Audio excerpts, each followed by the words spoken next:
Praise lord పిల్లలు, మీరందరు బాగున్నారు కదా. ఈరోజు మనం 28th లెసన్ చెప్పుకోబోతున్నాము. సో మనం ప్రేయర్ చేసుకొని క్లాస్ని స్టార్ట్ చేసుకుందాము. అందరు కళ్ళు మూసుకొని మోకరించండి. మనం ప్రేయర్ చేసుకుందాం. పరిశుద్ధుడా, పరలోకమందున్న మా తండ్రి, మీకు స్తోత్రములు చెల్లిస్తున్నాం నైనా. మరొకసారి మీరు మాకు ఇచ్చిన సమయాన్ని బట్టి ప్రభువా మీకు వందనాలు తండ్రి.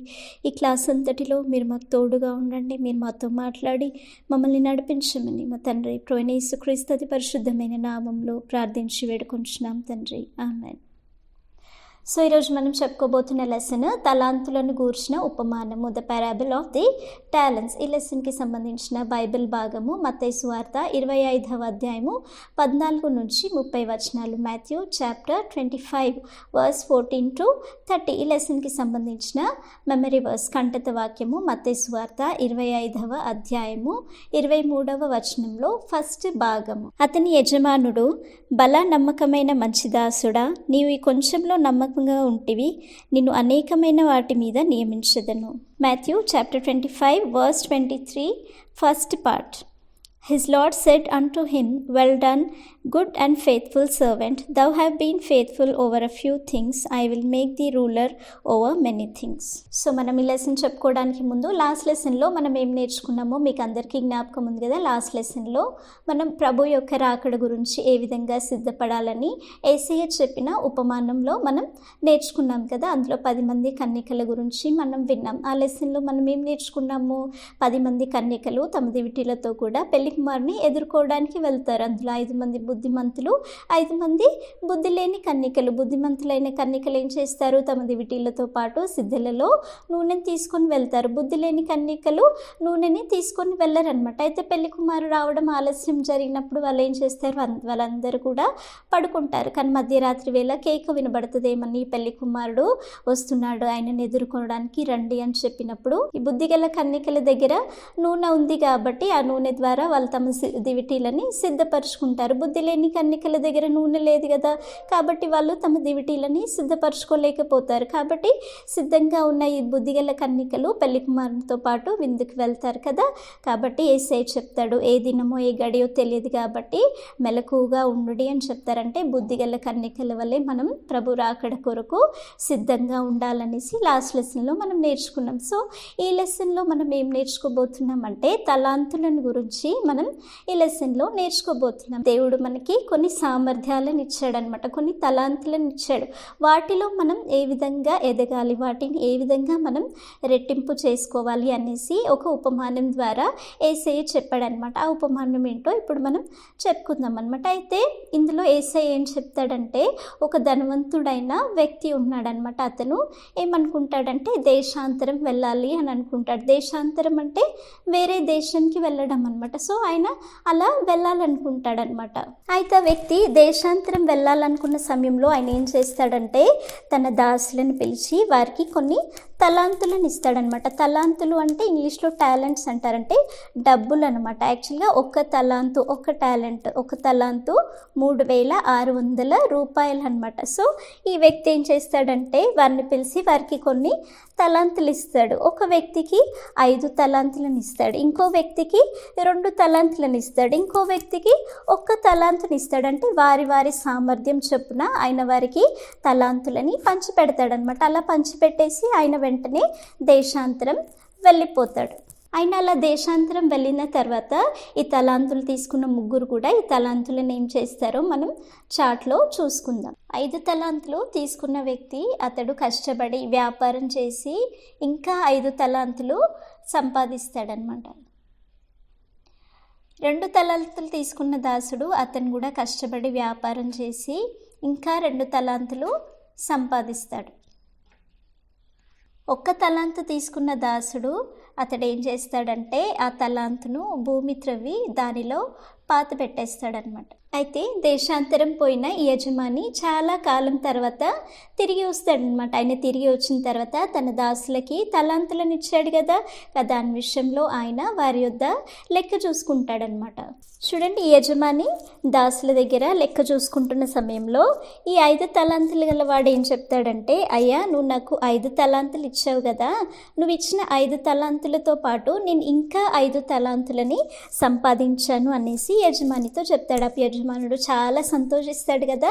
ఆయన ఏమని చెప్తాడంటే, బలా నమ్మకమైన మంచి దాసుడా, నీకు ఇచ్చిన కొంచెం వాటిలో నువ్వు నమ్మకంగా ఉన్నావు కాబట్టి నిన్ను అధికమైన వాటి మీద నేను నియమిస్తాను, నీ యజమానుని సంతోషంలో పాలు పొందు అని అంటాడంటే నీ యజమానునితో కూడా సంతోషించు అనేసి ఆయన యజమానుడు చాలా సంతోషపడి చెప్తాడనమాట. ఇంకా అదేవిధంగా 2 తలాంతులు తీసుకున్న దాసుడు కూడా ఏమని చెప్తాడంటే, అయ్యా నువ్వు నాకు 2 తలాంతులు ఇచ్చావు కదా, ఆ 2 తలాంతులతో పాటు నేను ఇంకా 2 తలాంతులని సంపాదించాను అని చెప్తాడు. అప్పుడు యజమానుడు ఇతని విషయంలో కూడా చాలా సంతోషపడతాడు. ఆయన ఏమని చెప్తాడంటే, బలా నమ్మకమైన మంచి దాసుడా, నీకు ఇచ్చిన కొంచెం వాటిలో కూడా నువ్వు నమ్మకంగా ఉన్నావు కాబట్టి నేను అధికమైన వాటి మీద నేను నియమిస్తాను, కాబట్టి నీ యజమాని సంతోషంలో పాలు పొందు అనేసి ఇతనితో కూడా చెప్తాడనమాట. ఇప్పుడు 3వ దాసుడు, ఇతను 1 తలాంతు తీసుకున్నాడు కదా. అప్పుడు ఈయన యజమానితో ఏమని చెప్తాడంటే, నువ్వు చాలా కఠినమైన యజమానుడు, అంటే విత్తని చోట కోయవాడవు, చల్లని చోట పంటను కూర్చుకొని వాడవైనా కఠినమైన వాడివని నేను ఎరుగుదును. కాబట్టి నేను భయపడి ఏం చేశానంటే, నీవు ఇచ్చిన తలాంతుని తీసుకెళ్ళి భూమి తవ్వి దానిలో పాతి పెట్టాను, ఇదిగో తీసుకో నీ తలాంతు అనేసి యజమానునికి చాలా పొగరుగా చాలా గర్విష్టంగా సమాధానం చెప్తాడనమాట. యాక్చువల్గా వీళ్ళందరూ ఏం చేశారు, వీరిద్దరు కూడా కష్టపడి యజమానుడు ఇచ్చిన తలాంతులను రెట్టింపు చేశాడు. కానీ ఈయన ఏం చేశాడు, చాలా దురుసుగా సమాధానం చెప్తున్నాడు కదా, నీ తలాంతుని నువ్వు తీసుకో, నువ్వు కఠినమైన వాడివి అనేసి చెప్తాడనమాట. అంటే విత్తని చోట కోయివాడవు అంటే దాని అర్థం ఏంటి, ఇప్పుడు విత్తనాలు విత్తకుండానే పంటను ఎవరైనా కోస్తారా, కోయరు కదా. కానీ ఈయన ఏమని చెప్తున్నాడు, ఈ 3వ దాసుడు యజమానుని ఏం చెప్తున్నాడు, నువ్వు విత్తకుండానే పంటను కోయాలనుకుంటున్నావు, అటువంటి కఠినస్తుడు అనేసి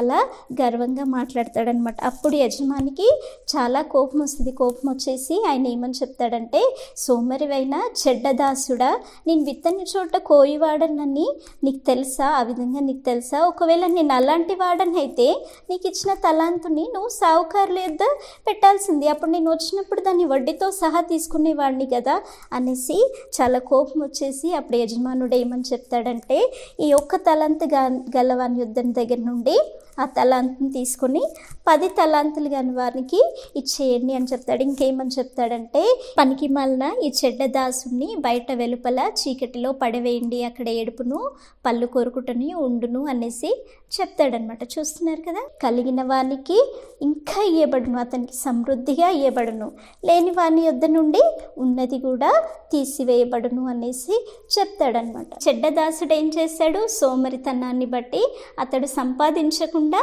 తిరిగి ఇంకా యజమానుని పైనే అతడు కోపంగా మాట్లాడుతున్నాడు కదా. అతడు తన సోమరితనం వల్ల అతడేమీ చేయలేకపోయాడు. కానీ నమ్మకమైన మంచి దాసులు వాళ్ళు ఏం చేశారు, యజమానుడు ఇచ్చిన తలాంతిని వాళ్ళు రెట్టింపు చేసుకున్నారు కదా. సో ఈ లెసన్ మీకు అందరికీ అర్థమైంది కదా. ఈ లెసన్లోని ముఖ్యమైన విషయాలు ఏంటో మనం చూసుకుందాం. మీరు ఎవ్వరు కూడా మారల్ మిస్ అవ్వకుండా జాగ్రత్తగా వినాలి. ఈ లెసన్లో ముఖ్యంగా మనం 2 విషయాలు నేర్చుకుంటున్నాం. ఫస్ట్ పాయింట్ ఏంటంటే, ప్రతి ఒక్కరు కూడా దేవుడు వారికి ఇచ్చిన తలాంతును, వారికి ఇచ్చిన సామర్థ్యంలో నమ్మకంగా ఉండి దానిని రెట్టింపు చేసుకోవాలి. దేవుడు వారికి ఇచ్చిన సామర్థ్యంను ఆయన మహిమ కొరకు వాడుకోవాలి. We should be faithful and develop the talents given to us by the lord and use the talent for the glory of the god కదా. ఇక్కడ ఈ లెసన్లో మనం చూస్తున్నాం కదా, యజమానుడు వారికి తలాంతులు ఇచ్చినప్పుడు 5 తలాంతులు 2 తలాంతులు తీసుకున్న దాసులు ఏం చేశారు, వాళ్ళు నమ్మకంగా కష్టపడి ఆ తలాంతులను రెట్టింపు చేసుకున్నారు కదా. ఇప్పుడు దేవుడు కూడా కొన్ని సామర్థ్యములను, కొన్ని తలాంతు అంటే సామర్థ్యం, కొన్ని టాలెంట్స్ ఉంటాయి కదా. కొంతమంది పిల్లలకి కొన్ని సామర్థ్యములను దేవుడు మనకి ఇస్తాడు. కొంతమంది చక్కగా ధైర్యంగా మంచిగా పాటలు పాడే సామర్థ్యం కలిగి ఉంటారు. కొంతమంది మంచిగా చదివే సామర్థ్యం కలిగి ఉంటారు. మంచి జ్ఞానం కలిగిన సామర్థ్యం కలిగిన వాళ్ళు ఉంటారు. కొంతమంది ఇతరులకి సహాయం చేసే సామర్థ్యం కలిగి ఉంటారు. ఇంకొంతమంది ఇతరులతో ధైర్యంగా బోల్డ్గా మాట్లాడే సామర్థ్యం కలిగిన పిల్లలు ఉంటారు కదా. అయితే ఈ తలాంతుల్లో మనకి ఎలాంటి తలాంత్ ఉంది, ఎలాంటి సామర్థ్యం ఉందో మనం వాటిని గుర్తెరిగి మనం దేవుని కొరకు వాటిని నమ్మకంగా వాడుకోవాలి. దేవుడు మనకిచ్చే చిన్న సామర్థ్యమైనా కూడా దానిలో మనం నమ్మకమైన దాసుల వాళ్ళు ఏ విధంగా అయితే ఉన్నారో ఆ విధంగా మనం ఉండాలి. ఇప్పుడు పాటలు పాడే సామర్థ్యం కలిగిన వాళ్ళు ఏం చేయాలి? దేవుని కొరకు చక్కగా పాటలు పాడాలి, దేవుణ్ణి మహిమపరచాలి, దేవుణ్ణి ఘనపరిచే బిడ్డలుగా ఉండాలి. ఇప్పుడు మంచిగా మాట్లాడగలిగిన సామర్థ్యం కలిగిన వాళ్ళు ఏం చేయాలి? ఇతరులకు క్రీస్తు కొరకు ధైర్యంగా ప్రకటించే బిడ్డలుగా ఉండాలి. మంచిగా చదువుకునే సామర్థ్యం కలిగిన వాళ్ళు ఏం చేయాలి? వారికి కలిగిన జ్ఞానంను, దేవుడిచ్చిన జ్ఞానమే కదా, వాళ్ళు కలిగిన జ్ఞానంను చదువుల కోసం మాత్రమే వాడడం కాదు, ప్రతిరోజు కూడా వాళ్ళు చక్కగా బైబిల్ చదువుకోవాలి. ప్రేయర్స్లో, సండే స్కూల్లో, చర్చ్లో కూడా రెఫరెన్సెస్ చెప్తున్న సమయంలో రెఫరెన్సెస్ని మీరు చదవగలగాలి. ఎందుకంటే దేవుడు మీకు చదివే జ్ఞానం ఇచ్చారు కాబట్టి దేవుని కొరకు దాన్ని వాడుకోవాలి. లేకపోతే మ్యూజిక్ వచ్చిన వాళ్ళు ఉంటారు, దాని విషయంలో కూడా దేవుని కొరకు వారు వాడబడాలి అనమాట. అయితే దేవుడు మనకి ఇచ్చిన సామర్థ్యాలన్నీ కూడా మనం ఏం చేయాలి? మన మెప్పు కోసం వాడుకోవడం కాదు, దేవుని మహిమ కొరకు వాడుకోవడం. అంటే ఏంటి? ఇప్పుడు నేను పాట పాడితే, మంచిగా చదివితే, మంచిగా చెప్తే నన్ను అందరు మెచ్చుకోవాలి అనేసి మనం అలా చేయడం కాదు. ఇప్పుడు దేవుడు నాకు మంచి స్వరాన్ని ఇచ్చాడు, ఆయన నన్ను సృష్టించి నాకు మంచి స్వరాన్ని ఇచ్చాడు కాబట్టి నేను ఆ స్వరంతో దేవుణ్ణి మహిమపరచాలి అనేసి దేవుణ్ణి మహిమపరచాలి. మంచి జ్ఞానం ఉందనుకోండి, దేవుడు నాకు మంచి జ్ఞానం ఇచ్చాడు కాబట్టి ఆ జ్ఞానంని నేను చదువు కోసమే కాదు, నేను బైబిల్ చదవగలగాలి అనేసి చక్కగా చదవాలి. ఇప్పుడు ఎవరితోనైనా మాట్లాడే సామర్థ్యం ఉందనుకోండి, దాన్ని మనం ఏం చేయాలి? దేవుడు నాకు మాట్లాడడానికి సహాయం చేస్తున్నాడు కాబట్టి నేను ఇతరులకి క్రీస్తు కొరకు ప్రకటించే బిడ్డగా ఉండాలని దేవుని మహిమ కొరకు దాన్ని వాడుకోవాలి. కాబట్టి దేవుడు మనకి ఇచ్చిన ప్రతీదీ కూడా చిన్నదైనా కూడా మనం ఏం చేయాలి? దేవుని మహిమ కొరకు వాటిని వాడుకోవాలి. ఇంకా మనం బైబిల్లో చూస్తే కృపావరాలు అలాంటివి చాలా ఉంటాయి, అవన్నీ కూడా దేవుని మహిమ కొరకు వాడబడేటివి అనమాట. సెకండ్ విషయం మనం ఏం చూస్తున్నామంటే, మనము సోమరిగా ఉండొద్దు. దేవుడు మనకి ఇచ్చిన తలాంతును గుర్తెరిగి దానిలో మనం వృద్ధి చెందాలి. We should not be lazy but find out the talent given to us by the god and develop it కదా. ఇక్కడ సోమరి అయిన చెడ్డదాసుడు ఏం చేశాడు? అతడు యజమాని అతనికి తలాంత్ ఇచ్చినప్పటికీ కూడా అతను కష్టపడి పని చేయలేదు కదా, సోమరిగా ఉండి దాన్ని మట్టిలో దాచిపెట్టేశాడు, భూమిలో దాచిపెట్టేశాడు. కాబట్టి అతడు తలాంతిని వృద్ధి చేయగలిగాడా? చేయలేకపోయాడు. ఇప్పుడు దేవుడు కూడా మనకి కొన్ని సామర్థ్యాలు, కొన్ని తలాంతులను ఇస్తున్నాడు. అలాంటప్పుడు మనం ఏం చేయాలి? మనం దేవుని కొరకు వాటిని వాడుకోవాలి. సోమరిగా నేను ఇప్పుడు పాడలేనులే, నేను ఇప్పుడు చదవలేనులే, లేకపోతే నేను ఇంకెవరికి దేవుని గురించి చెప్పలేనులే అని సోమరిగా బద్ధకంగా ఉంటే మనం ఆ తలాంతులో రెట్టింపు అవుతామా? అలా కాలేం. కాబట్టి అక్కడ యజమానుడు ఏం చెప్పాడు? కలిగిన వాడికి ఇంకా సమృద్ధిగా ఇవ్వబడును, లేని వాడి నుంచి ఉన్నది కూడా తీసివేయబడును. నమ్మకమైన దాసులకి ఇంకా ఇచ్చారు, అపనమ్మకస్తుడైన పనికి మాలిన దాసుడి దగ్గర నుంచి ఉన్న ఒక తలాంతు కూడా తీసివేయబడింది. ఇప్పుడు దేవుడు మనకి ఇచ్చిన సామర్థ్యాలని మనం వాడుకోకపోతే ఏమవుతుంది? అది మన దగ్గర నుండి తీసివేయబడుతుంది కదా. కాబట్టి మనకి దేవుడిచ్చిన తలాంతులో మనం నమ్మకంగా వృద్ధి చెందే బిడ్డలుగా ఉండాలి. ఆ తలాంతును మనం ప్రతిదినం మనం రెట్టింపు చేసుకోవాలి. కాబట్టి ఎవరు కూడా అనుకోవద్దు నాకు దేవుడే తలాంతు ఇవ్వలేదులే అనుకోవద్దు. ప్రతి ఒక్కరికి కూడా, చిన్న బిడ్డలేని మీకు కూడా దేవుడు ప్రతి ఒక్కరికి ఏదో ఒక తలాంత్ ఇస్తాడు. అదేంటి మనం గుర్తెరిగి దానిలో నమ్మకంగా ఉండాలి. సరేనా? సో ఈ పాయింట్స్ అని మీకు అర్థమైంది కదా. ఈ లెసన్లోని యాక్టివిటీ ఏంటో మనం చూసుకుందాం. లెసన్లో యాక్టివిటీ మీరేంటంటే ఈ విధంగా తలాంతు సంచి అంటే ఈ బ్యాగ్ ఆఫ్ టాలెంట్స్ని మీరు తయారు చేసి ఇందులో కొన్ని తలాంతులని రాసి తలాంతులు రాసి ఇందులో మీకు కలిగి ఉన్న తలాంతులు ఏంటో మీరు రాసి దీంట్లో పెట్టుకోవాలన్నమాట. ఇక్కడ మీరు ఏం రాయాలంటే శ్రేష్టమైన ప్రతి ఈవియు తండ్రి యొద్ద నుండి వచ్చును అనేసి మీరు దీని మీద రాసుకోండి. అయితే ఈ టాలెంట్స్ మీద ఉన్న పేర్లే కాదు, మీకు కలిగిన తలాంత్ ఏంటి అని మీరు అనుకుంటున్నారో ఆ తలాంతు పేరు రాసి మీరు దీంట్లో పెట్టుకోవాలి. సో మనం ప్రేయర్ చేసుకుని క్లాస్ని ముగించుకుందాం.